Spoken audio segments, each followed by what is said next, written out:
Name reactions, ठीक है ना। So we are taking this topic from the section of organic chemistry, right. तो जितने भी हमारे नेम रिएक्शंस हैं, मैं हमेशा से कहता हूँ आपको, केमिस्ट्री के अंदर आपको पता भी होगा कि जब भी हम केमिस्ट्री की बात करते हैं तो ऑर्गेनिक केमिस्ट्री में name reactions are very much important for the exam perspective, right. So we are discussing that today. उसमें से जो इंपॉर्टेंट रिएक्शंस होगी वो मैं आपको डिस्कस करूंगा यहाँ पे। छोटी मोटी तो बहुत सारी रिएक्शंस है, जितने भी पॉसिबल हो पाएगी, एक पार्ट में, दो पार्ट में, तीन पार्ट में, वो अपन क्या करेंगे, वो डिस्कस करते जाएंगे, ठीक है ना। So today we are starting with a very famous reaction, that is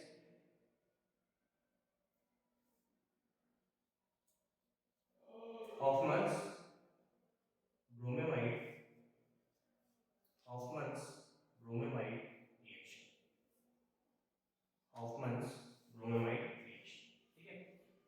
तो इसको हम लोग इसको HBD रिएक्शन भी कहा जाता है, ठीक है ना। हॉफमैन ब्रोमाइड डिग्रेडेशन रिएक्शन भी कहा जाता है इसको।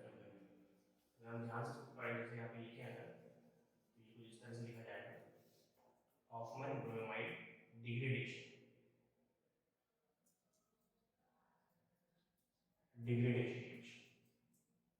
ठीक है ना। ये एक्चुअली इसका पूरा नाम है, शॉर्ट में कहते हैं इसको हम लोग HBD रिएक्शन, राइट। अब देखिए, रिएक्शन को पढ़ने के लिए आपको पहले तो ये पता होना चाहिए कि इसमें रिएक्टेंट क्या दिया जा रहा है, ठीक है, रिएजेंट क्या लिया जा रहा है जिससे रिएक्टेंट क्या करेगा, रिएक्ट करेगा, ठीक है ना। और तीसरी चीज ये है कि जब रिएक्टेंट आपका रिएजेंट से रिएक्ट कर रहा है तो what kind of product should be form, है ना। ये तीन चीज आपको पता होनी चाहिए। उसके अलावा कोई कैटलिस्ट है या फिर कोई टेम्परेचर वगैरह है, कोई प्रेशर वगैरह है, तो वो आपको चीजें भी क्या करनी होगी, ध्यान रखनी पड़ती है। मतलब नेम रिएक्शन एक कंप्लीट पैकेज है ना। किसी भी प्रोसेस में कंप्लीट पैकेज होता है जिसके अंदर हमको हर छोटी छोटी बारीकी को क्या करना पड़ता है, ध्यान रखना पड़ता है। अब ये जो रिएक्शन है, साथ में हमको नेम रिएक्शन के अंदर हमेशा मैकेनिज्म भी देखना होता है कि कितनी स्टेप में हो रहा है, कितने मतलब उसमें कौन कौन से इंटरमीडिएट्स बन रहे हैं, ये भी हमको देखना बहुत जरूरी है, ठीक है। तो अपन स्टार्ट करते हैं विद रिएक्टेंट। तो अपन स्टार्ट करते हैं रिएक्टेंट, ठीक है, कि रिएक्टेंट इसमें क्या होना चाहिए। तो एचओडी रिएक्शन की जब हम बात करते हैं तो उसमें रिएक्टेंट हम लोग लेते हैं, क्या क्या लेते हैं बताइए, that is 1 degree amide, 1 degree amide. अब जिसको अमाइड नहीं पता, मैं आपको बता दूं कि अमाइड जो होता है एक फंक्शनल ग्रुप होता है, दैट इज COONH2, ठीक है ना। ये माइनस नहीं, ध्यान रखना, केमिस्ट्री पढ़ रहे हो आप तो थोड़ा ध्यान रखिएगा, ये माइनस नहीं, दीस आर बॉन्ड्स। अभी इसके आगे का मैंने ये लगाया, डैश लाइन लगाई है, इसका मतलब ये बॉन्ड फ्री है कार्बन का।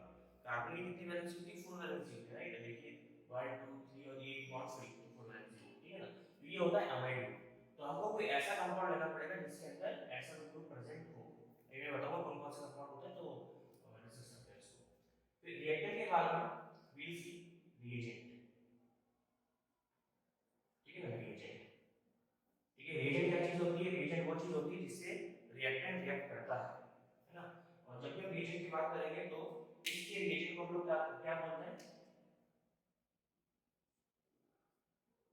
हॉफमैन्स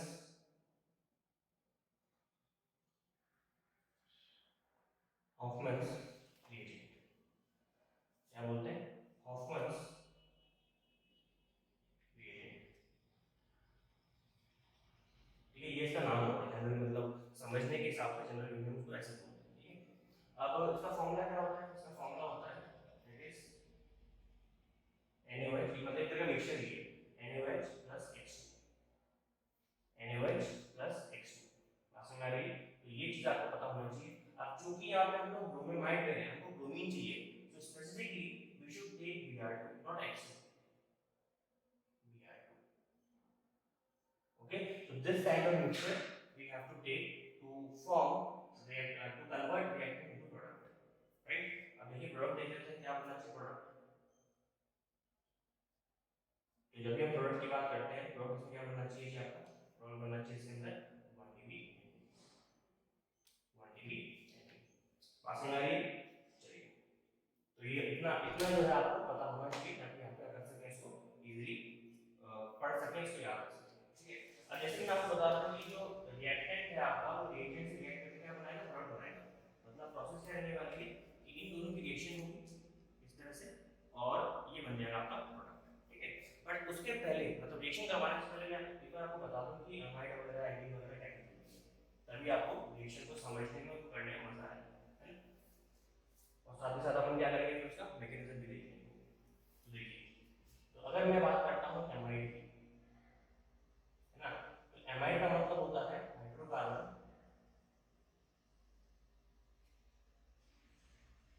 having hydrocarbon having CuNH2 group, hydrocarbon having CuNH2 group, ठीक है। एग्जांपल, पहला एग्जांपल है CH3CONH2, क्या बोलेंगे इसको, इथेनामाइड, क्या बोलेंगे जी, इथेनामाइड, है ना। साथ में आपका आयुर्वेद में भी बताया जा रहा हूँ, तो बिल्कुल आप फोकस रखिएगा। सेकंड देखिए CH3 CH2 C double bond दो NH2, है ना। तो CONH2 को हम लोग इस तरह से लिख सकते हैं, इसके बाद आपको पता होनी चाहिए, है ना। तो कितने कार्बन हो गए, 3 हो गए, तो प्रोपेनेमाइड, प्रोपेनेमाइड। नंबरिंग कहाँ से करेंगे अपन, नंबरिंग हमेशा यहीं से करेंगे, 1 2 3 कुछ इस तरह से, ओके। दो तीन एग्जांपल और देख लो अलग अलग, CH3 C CH3 H CO NH2, एक नंबरिंग कंपाउंड हो सकता है, यानी कि नंबरिंग करेंगे यहाँ से तो 1 2 और ये 3, या 2 3 कर भी सकते हो, कोई दिक्कत नहीं है। मतलब ये ग्रुप क्या हो गया आपका, ये ग्रुप हो गया आपका सब्स्टिट्यूएंट, है ना, जिसको हम क्या बोलते हैं, ब्रांच ग्रुप। तो पहले अपन सब्स्टिट्यूएंट का नाम लिखते हैं अकॉर्डिंग टू आईयूपीएसी रूल, तो ये हो जाएगा आपका 2 मिथाइल, है ना, 2 मिथाइल प्रोपेनेमाइड, 2 मिथाइल प्रोपेनेमाइड, बात समझ में आ रही है। चलिए फोर्थ एग्जांपल और लेते हैं आपको, जिससे कि आपको क्लियर हो जाए, है ना। फोर्थ एग्जांपल क्या है, that is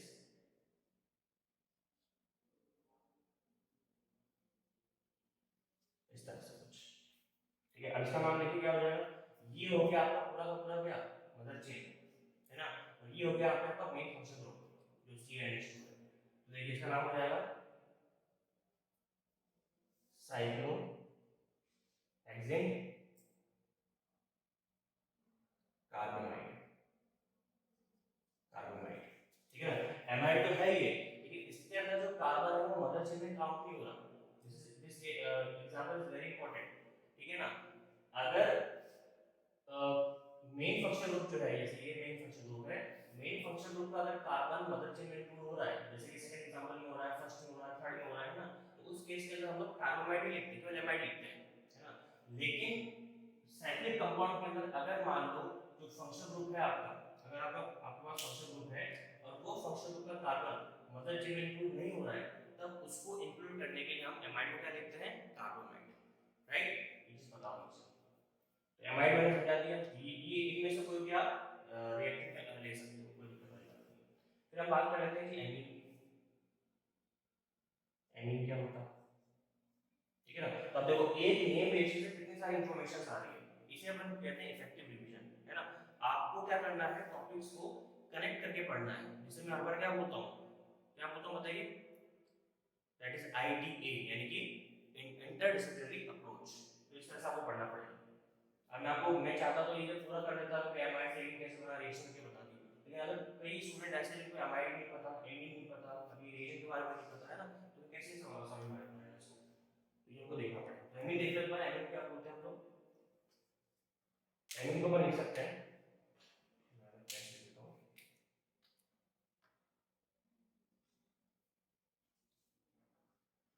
hydrocarbon, hydrocarbon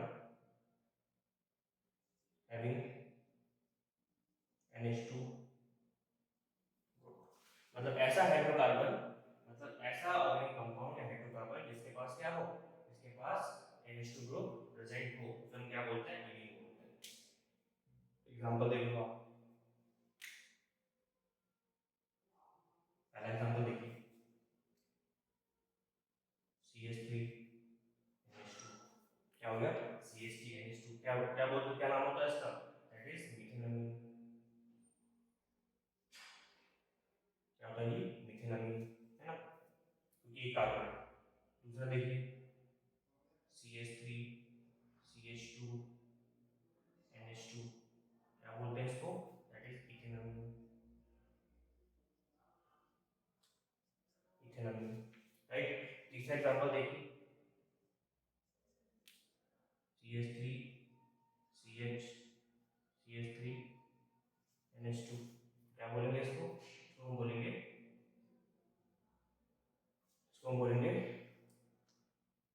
to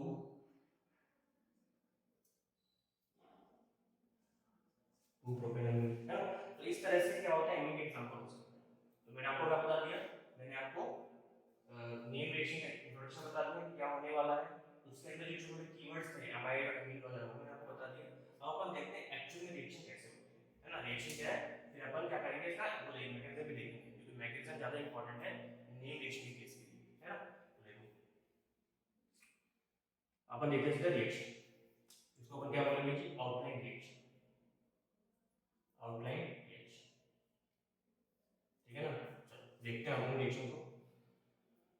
तो इसके अंदर आपको रिएक्टर लेना है अमाइड, तो अमाइड यहाँ पे कोई भी सिंपल अमाइड ले सकते हो, जैसे सपोज को मैंने क्या ले लिया, मैंने ले लिया इथेनॉल ले लिया। तो वैसे आउटलाइन रिएक्शन ये जरूरत नहीं है, आउटलाइन रिएक्शन में हम क्या करते हैं, हम कार्बन को R मान लेते हैं, कोई भी जैसे हाइड्रोकार्बन है ना, कोई भी हाइड्रोकार्बन आपके पास, हाइड्रोकार्बन को हम क्या मानते हैं, उसको हम मान लेते हैं R, ये R है, R मतलब एल्काइल ग्रुप है ना, R का मतलब क्या होता है जी, एल्काइल ग्रुप। तो suppose we have R C double bond O NH2 है ना, R C double bond O NH2। अब इसके अंदर आपको क्या डालना है, वही ब्रोमाइड Br2 और साथ में NaOH, Br2 और साथ में NaOH, ठीक है ना। फिर क्या होगा, आपको मिलेगा 1 डिग्री अमीन यानी कि RNH2 आपको मिल जाएगा, और साथ में बताइए क्या मिलेगा, साथ में NaBr तो बाहर निकलता है, ठीक है ना, साथ में फिर H2O भी बाहर निकलता है, ठीक है, बात समझ आई आपको। और साथ ही साथ आपका क्या मिलता है आपको, दैट इज Na2CO3 भी आपको मिलता है। तो इतने सारे कंपाउंड मिलते हैं, लेकिन हमारे काम केवल क्या है, हमारे काम केवल ये कंपाउंड, ये यानी कि RNH2 जो आपको यहाँ पे मिलेगा, ठीक है। तो कुल मिला के यहाँ पे क्या हो रहा है, कुल मिला के यहाँ पर आपको दो चीजें ऑब्जर्व करने को मिलेगी। पहला, यहाँ पे आपको देखने को मिल सकता है सब्स्टिट्यूशन रिएक्शन, आप इसमें मतलब देखोगे कि भाई सब्स्टिट्यूट हो रहा है, एक निकल रहा है एक जा रहा है, ठीक है ना। तो दूसरा इसका क्या देखने को मिलेगा आपको, एलिमिनेशन प्रोसेस, एलिमिनेशन प्रोसेस, ठीक है। अब एक चीज और है खास, ये जो आपने Br2NH जो लिया है ना, ये Br2NH जो आपने लिया है ये बहुत इंपॉर्टेंट है, ठीक है ना। दैट इज यहाँ पे लिखेंगे रोल ऑफ Br2NH। अब Br2NH क्या रोल है वो देख लीजिए आप, बहुत ही ज्यादा इंपॉर्टेंट है और बहुत ही ज्यादा क्रूशियल है। देखिए क्या है, देखिए तो Br2 अपन ऐसे लिख सकते हैं क्या, या फिर जो NH होता है आपका, NH आपका ऐसे टूटता है, जब पानी में इसको डालोगे तो ये टूट जाएगा किसमें, Na प्लस में और OH माइनस में, यस और no, of course Na plus और OH माइनस में टूट जाएगा, डिसोसिएट हो जाएगा, राइट। बट ठीक है, यहाँ पर क्या है कि Br2 है ना, होना चाहिए था ये, लेकिन ऐसा होता नहीं है। Br2 की वजह से NaOH से H बाहर निकल जाता है, ठीक है ना। कैसे निकलता है देखिए, मतलब जो आपका NaOH है उसको मैं ऐसे लिखूंगा, और साथ में Br2 को मैं Br बॉन्ड Br लिखूंगा, है कि नहीं, ऐसे लिख सकता हूं मैं। अब देखिए यहाँ पे क्या हो रहा है, ऑक्सीजन जो है डेल्टा नेगेटिव है due to its high electronegativity, right, और हाइड्रोजन कैसा है, डेल्टा पॉजिटिव, नेगेटिव से कौन जुड़ेगा, पॉजिटिव जुड़ेगा, ऑब्वियस सी बात है ना। और ये देखिए Br पे तो कोई चार्ज है नहीं, मतलब ये कौन सी कैटेगरी का हो गया, ये हो गया तुम्हारा डाइपोल वाले कैटेगरी का। जैसे ये तो डाइपोल है लेकिन ये कैसा है, नॉन पोलर है, लेकिन हमने क्या पढ़ा है, आपने पढ़ा होगा, रिवाइज किया होगा, स्टेट्स ऑफ मैटर के अंदर आता है कि जब भी कोई नॉन पोलर पोलर ही कांटेक्ट में आता है तो खुद को क्या बना लेता है, पोलर। मतलब if any non-polar molecule approaches polar molecule, then the non-polar molecule will convert itself into polar according to the another polar molecule। मतलब कि अगर ये non-polar है तो अपने आप को polar बनाएगा, क्यों, क्योंकि इससे इंटरेक्ट करना है इसको, ठीक है। तो जो चार्ज के सामने होगा उसका ऑपोजिट चार्ज रहेगा उस स्पीशीज पर, यानी कि अगर ये Br आपका इधर इसके सामने है तो H अगर आपको उसको पॉजिटिव दिख रहा है तो H पॉजिटिव तो Br क्या हो जाएगा, नेगेटिव Br नेगेटिव, ये Br पॉजिटिव। अगर आपके मन में डाउट आ रहा है कि ये पॉजिटिव क्यों नहीं होगा, तो बताइए पॉजिटिव पॉजिटिव कैसे इंटरेक्ट करेंगे, नहीं कर सकते ना। तो हमेशा जब भी कोई नॉन पोलर अपने आप को पोलर में कन्वर्ट करता है, तो इन दैट केस वो हमेशा ऑपोजिट चार्ज ही गेन करता है अपने सामने वाले से, ताकि वो उसे इजीली क्या कर सके, इंटरेक्ट कर सके। तो देखो अब चार्ज अगर ऑपोजिट है तो आराम से क्या होगा, HBr बाहर निकल जाएगा। देखिए तो HBr हैज बीन रिमूव्ड, है ना। और जैसे HBr बाहर निकला तो NaO पे नेगेटिव है, Br पे पॉजिटिव है, क्या मिल गया आपको, दैट इज NaOBr। क्या मिल गया जी आपको, NaOBr। बात समझ आइए। और यही हमारा क्या है, इसी को हम कहते हैं reacting species, reacting species. I think आपको मेरी बात समझ में आ रही होगी ना। तो कई बार क्या होता है, क्वेश्चन जब देते हैं तो इस तरह से आउटलाइन रिएक्शन दे देते हैं, लेकिन इसकी जगह पे, है ना, इसकी जगह पे क्या देते हैं आपको, NaOBr।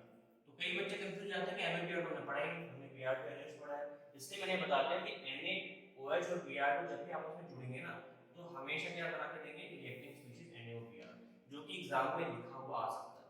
तो एग्जाम में क्या लगता है कि आपको अच्छे से पढ़ाई की है और आपको इसके बारे में इतना नॉलेज होना ही चाहिए, ठीक है। तो ये एक तरह का इंट्रो था ऑफ ब्रोमाइड डिग्रेडेशन रिएक्शन का, जिसके अंदर मैंने आपको प्रोसेस बता दिया कैसे होगा, कौन कौन चीजें काम में आएंगी, छोटे छोटे कीवर्ड्स, कौन सा कंपाउंड क्या होता है, और outline reaction with some specific valuation, right. अब हम देखते हैं इसका मैकेनिज्म, जिसको आप वीडियो को पॉज करके नोट कर लीजिए, फिर आप इसका मैकेनिज्म देखते हैं कैसे ये रिएक्शन प्रोसेस करेगी, कैसे रिएक्शन काम करेगी, राइट। चलिए शुरू करते हैं। इसको रब कर देता हूं, इसको रब नहीं कर रहा हूं मैं, बाकी चीजों रब कर देता हूं।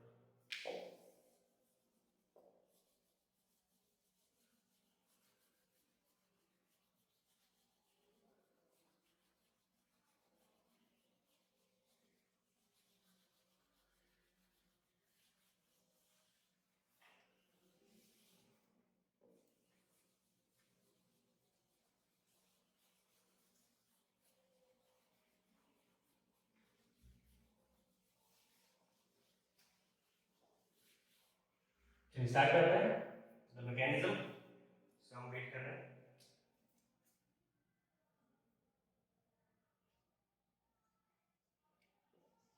मैकेनिज्म देखिए, तो जब भी हम बात करेंगे मैकेनिज्म की, तो आपको रिएक्शन किस तरह से लिखनी है वो देख लीजिए। तो स्टेप 1 देखते हैं। स्टेप 1 में क्या होता है, स्टेप 1 के अंदर ये जो आपका रिएजेंट है इससे इंटरेक्ट करता है, और रिएजेंट में से कौन सा पार्ट, रिएजेंट में से भी आपका NaOH वाला पार्ट, है ना। देखिए आपने सपोज लिया RC double bond O NH2, ये अपने लिया है ना, इसको डाउट नहीं, यहाँ पे नोट पैड लगा प्लस NaOH लिया आपने। अब NaOH आपको पूरा लिखना, मैकेनिज्म के अंदर आपको केवल रेलेवेंट चीजें ही लिखनी होती है, ये मैकेनिज्म की बहुत खास बात होती है। जैसे आउटलाइन रिएक्शन में हमने क्या यूज कर रहे हैं, हमको NaOH लिखना पड़ता है पूरा, लेकिन आप मैकेनिज्म में केवल OH लिखिए, it will be sufficient for the reaction. आपको मैकेनिज्म में हमेशा रेलेवेंट चीजें लिखनी है। अब क्योंकि आप लोग जैसे कंपटीशन जब देंगे तो उसमें तो मैकेनिज्म लिखनी नहीं है, लेकिन आपके माइंड में वो चलना चाहिए कि NaOH नहीं लेना है, हमको OH लेना है। ये रिएक्शन आपके सबसे माइंड में चलनी चाहिए, ताकि आप चारों ऑप्शन में से किसी एक को क्या कर सको, सेलेक्ट कर सको। इसलिए हम लोग थ्योरी पढ़ते हैं, अदरवाइज तो सीधे हम क्वेश्चन की प्रैक्टिस करें, है ना। चलिए तो OH माइनस इसने दिया। अब OH माइनस क्या करता है, हमेशा H को बाहर लेके जाता है। क्यों, क्योंकि आपको पता ही है, क्या पता है जी आपको ये चीज पता है कि नाइट्रोजन पे क्या होता है, डेल्टा नेगेटिव, और H पे क्या होता है, डेल्टा पॉजिटिव। क्योंकि नाइट्रोजन की तो नेगेटिविटी हाइड्रोजन से ज्यादा होती है, ऑब्वियसली बात है। तो जैसे ही रिएक्शन कंप्लीट हो जाएगी तो H2 पहले तो बाहर निकलेगा, और जैसे H2 बाहर निकला तो क्या रहेगा हमारे पास, RC double bond O NH, और यहाँ पे पूरा का पूरा नेगेटिव, कुछ इस तरह से। यस और नो, ऑफ कोर्स यस। अब सॉल्यूशन के अंदर Br2 भी है, और ये नेगेटिव जो है स्पीशीज ये भी घूम रहा है, तो देखिए क्या होगा। अब Br2 कैसा बताइए, Br2 है आपका नॉन पोलर, और मैंने जस्ट अभी आपको बताया था कि जब भी कोई नॉन पोलर पोलर को अप्रोच करता है तो खुद भी क्या बन जाता है, बताइए, पोलर बन जाता है, ठीक है ना, according to the respective charge. तो Br किसके सामने, नेगेटिव वाले के सामने अगर आ रहा है ये क्या बन जाएगा पॉजिटिव और ये Br क्या बन जाएगा नेगेटिव, है ना। तो इसीलिए ये जो Br है, ये जो नाइट्रोजन है, ये इसको इलेक्ट्रॉन दे देता है, जैसे इलेक्ट्रॉन दिया Br अपना पूरा इलेक्ट्रॉन लेके बाहर चला गया, यानी कि आपको क्या मिला, आपको मिला RC double bond O NH Br with lone pair, ठीक है। और ये Br की जो स्पीशीज है वो कंप्लीटली क्या हो गई, बाहर निकल गई in the form of negative ion. बात समझ आई? इसको अपन क्या बोलते हैं जी, इसको अपन कहते हैं ब्रोमोनाइड, याद रखिएगा, दिस इज कॉल्ड ब्रोमोनाइड।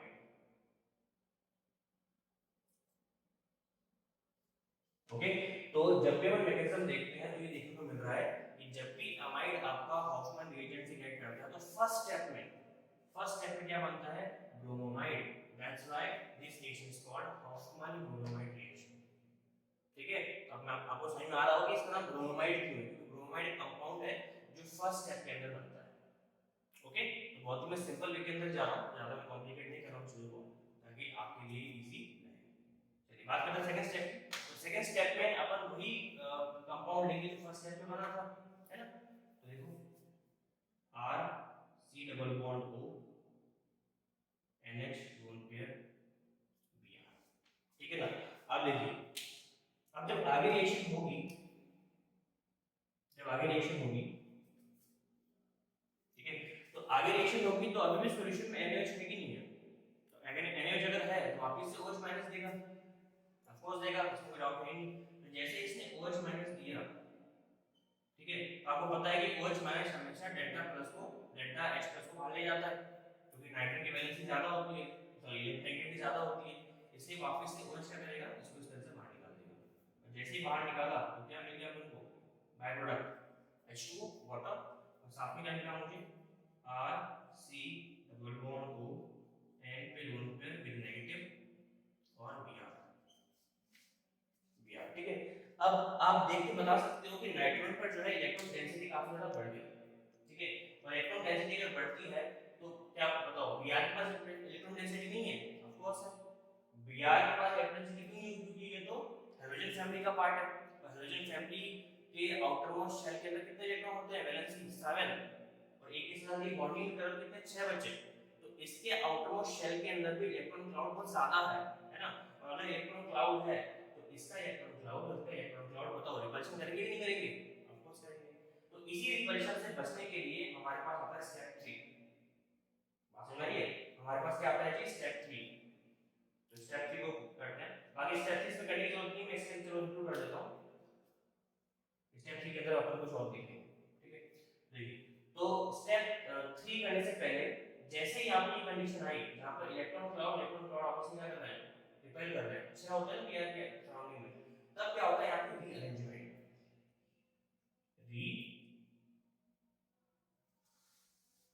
यहाँ पे होता है रीअरेंजमेंट।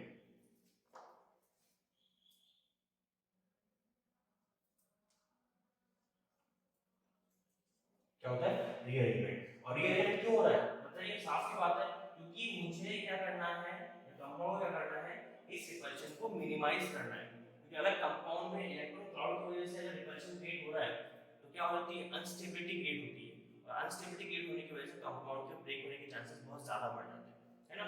तो देखिए यहाँ पे क्या होगा, जब रीअरेंजमेंट होगा तो उस केस के अंदर सबसे पहले तो नाइट्रोजन क्या करेगा, अपना इलेक्ट्रॉन इसको देगा इस तरह से, ये फर्स्ट है। इसी में देख लो स्टेप, फर्स्ट स्टेप में नाइट्रोजन ने अपना इलेक्ट्रॉन जो था एक्स्ट्रा उसको दे दिया। अब कार्बन की वैलेंसी 4 से 5 हो नहीं सकती, अब ध्यान से यहाँ पे देखिए कार्बन की वैलेंसी कितनी है, कार्बन की वैलेंसी यहाँ पे 4 है, इसको मिटा देते हैं, कार्बन की वैलेंसी 4 है, 1 2 3 और ये 4, तो 5 तो कभी हो नहीं सकती, इसलिए कार्बन को क्या करना होता है, मजबूरी में आके इस एल्काइल ग्रुप को यहाँ से हटाकर नाइट्रोजन की तरफ जोड़ना पड़ता है, ठीक है। तो सेकंड स्टेप में क्या हुआ, सेकंड स्टेप के अंदर आपका R जो है नाइट्रोजन से क्या हो गया, जाके कंबाइन कर गया। अब नाइट्रोजन की वैलेंसी भी जो है कितनी हो सकती है, 3 हो सकती है मैक्सिमम, 4 उसकी भी नहीं हो सकती, क्योंकि 4 में क्या हो जाएगा, वैसे तो 5 बनाता है तो दिक्कत वाली बात नहीं है, लेकिन 3 के बाद उस पे स्ट्रेन काफी पड़ता है, क्योंकि नाइट्रोजन का साइज छोटा होता है तो कितना वो स्टेरिक इफेक्ट्स को झेलेगा, तो नहीं झेल पाता है। इसलिए जैसे ही सेकंड स्टेप में एल्काइल ग्रुप से जुड़ता है, Br को अपना इलेक्ट्रॉन लेकर बाहर निकलना पड़ता है इन द थर्ड प्रोसेस होते हैं तो देखिए क्या क्या बना। तो मैं इसको दोबारा लिखूंगा ताकि आपको समझ में आए। बिल्कुल ध्यान से आगे फोकस कीजिएगा everyone, please focus everybody, please focus. देखिए तो मैं इसको दोबारा लिखता हूं ना, दोबारा R C double bond O and lone pair negative, यहां पे बी आर। बात समझ आ रही है? अब देखिए पहले क्या हुआ, इसने इलेक्ट्रॉन दिया, इसने इलेक्ट्रॉन दिया, तो देते ही यहां क्या बन गया, डबल बॉन्ड बना। फिर डेल डबल बॉन्ड बना तो कार्बन की वैलेंसी देखो 5 हुई नहीं होगी, 2 2 4 और 5 हो नहीं सकती, तो इस r को निकाल के नाइट्रोजन पे जोड़ा, तो ये जुड़ गया, दोनों पे नीचे कर देते हैं, ये जुड़ गया। ठीक है, अब नाइट्रोजन की वैलेंसी 3 से ज्यादा नहीं हो सकती, कितनी हो गई, 1 2 3 और 4, तो Br क्या करेगा, इलेक्ट्रॉन लेके बाहर निकल जाएगा, तो Br इलेक्ट्रॉन लेके बाहर निकल गया, प्लस Br नेगेटिव, ये बन गया जी कंपाउंड। ठीक है, ये बन गया आपका कंपाउंड। ठीक है, तो ये कंपाउंड में आप देखिए इसको क्या बोलते हैं, इसको हम कहते हैं RnCO, RnCO। ठीक है ना, तो RnCO का मतलब क्या होता है, आइसोसाइनो कंपाउंड। वहां से हमारी ये होता है सेकंड स्टेप। अब थर्ड स्टेप में देखो क्या होता है, थर्ड स्टेप जिसमें यहां कर देता हूं साइड में, तो थर्ड स्टेप में क्या होता है, थर्ड स्टेप के अंदर आपको करवाना पड़ेगा इसका एसिडिक हाइड्रोलिसिस, है ना, यानी कि एसिडिक क्या करवाना पड़ेगा आपको, हाइड्रोलिसिस। ठीक है, आपने करवाया एसिडिक हाइड्रोलिसिस, और जैसे आपने एसिडिक हाइड्रोलिसिस करवाया देखिए क्या हुआ, बिल्कुल ध्यान से देखिएगा, आर एन, ठीक है ना, डबल बॉन्ड सी और डबल बॉन्ड ओ। ठीक है, अब जैसे आपने एसिडिक हाइड्रोलिसिस करवाया तो आप क्या बन गया, यहाँ पे एसिडिक हाइड्रोलिसिस का मतलब क्या होता है कि आपने H2O लिया है in the presence of H+, मतलब आपने पानी के अंदर थोड़ा सा एक दो ड्रॉप क्या डाल दिया, आपने एसिड डाल दिया है, स्ट्रांग एसिड। तो देखिए इस तरह से होगा, ये H H और ये O, H2O है कि नहीं है। अब बॉन्ड की ब्रेकिंग देखो किस तरह से होगी, बॉन्ड की ब्रेकिंग इस तरह से होगी, इस तरह से। ठीक है, इसमें थोड़ा मैं एक काम करता हूं, बड़ा कर देता हूं क्योंकि समझने में आसानी है, इसमें बना देते हैं यहाँ से H H इस तरह से, ये H2O है, ये बॉन्ड टूट जाएगा इस तरह से। अब बॉन्ड ऐसे क्यों टूटा, सिंपल है, इसमें कौन सी बड़ी बात है, नाइट्रोजन होता है डेल्टा नेगेटिव, कार्बन होता है डेल्टा पॉजिटिव। ठीक है, हाइड्रोजन सारे कैसे होते हैं डेल्टा पॉजिटिव, और ये होता है डेल्टा नेगेटिव, तो नेगेटिव वाला तो पॉजिटिव जुड़ेगा ना, और पॉजिटिव वाला नेगेटिव जुड़ेगा। ठीक है, तो क्या बना देखो, R N H H और साथ में O double bond C double bond O, ये क्या बन गया CO2, तो ये आ गया हमारे पास 1 डिग्री Na।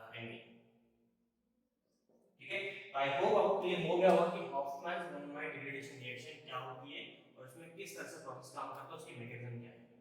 ये तीन स्टेप अगर आप कर लोगे तो आपको समझ में आ जाएगा कि एक्चुअल में ये जो अमाइड है, this is your 1 degree amide हो जाए, ये जो आपका 1 डिग्री अमाइड है, इसने अपने आप को 1 डिग्री अमीन में कैसे कन्वर्ट किया।